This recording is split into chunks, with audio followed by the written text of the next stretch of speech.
Maghrib and Isha, we spoke about Aqeedah. And the class is generally about arguments for Islam.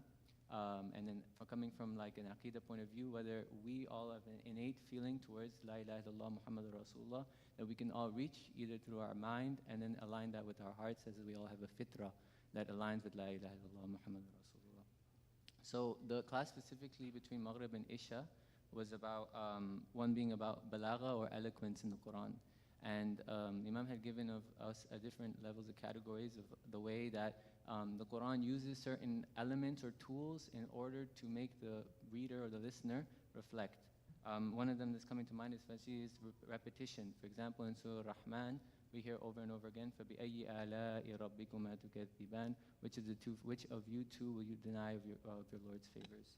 And so one idea that after listening to all this kind of distilled in me was that Badr Hashmi actually, he talks about this, that Allah speaks directly to you in the Quran. And I actually feel like Allah speaks directly to us throughout our lives in general. But one specific instance we can take of is like coming to this prayer, for example. All of us, we weren't here by coincidence. We could have prayed at home. We could have gone to a different masjid. But the fact that we came here for Isha and the Imam led us in Salah and read the ayat that he read, right? So those ayat were directed specifically for all of us. And the idea is that Allah is constantly speaking to us through life and specifically through the Quran.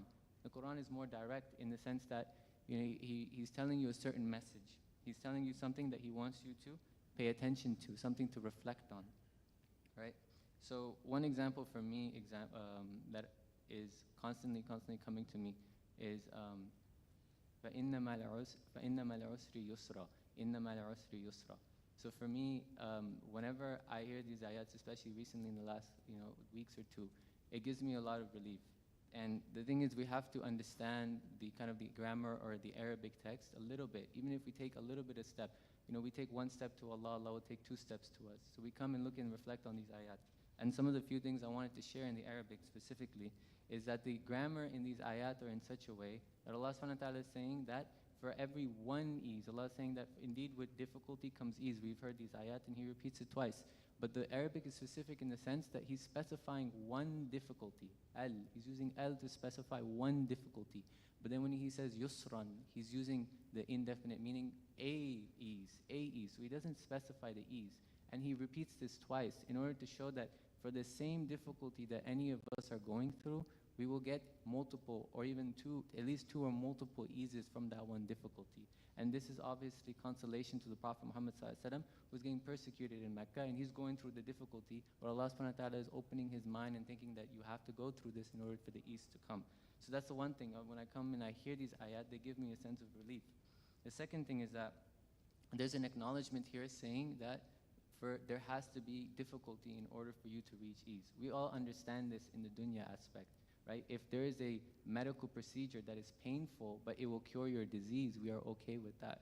And then when we go through life in the same manner or fashion, we have to understand that if we're going through, for example, studying, the exam is going to be hard, but at the end of the day, you're still going to get that degree.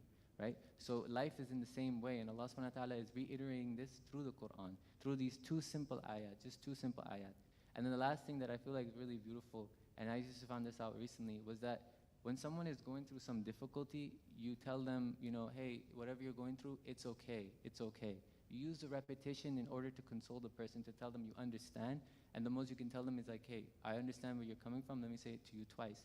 And then Allah subhanahu wa ta'ala uses this in the same way, knowing how we are as human beings and how we even speak to each other in order to console us in our difficult times as well. So I just wanted to finish that Allah is constantly speaking to us. Specifically to the Quran, and the difficulty lies with us whether we are actually listening or not.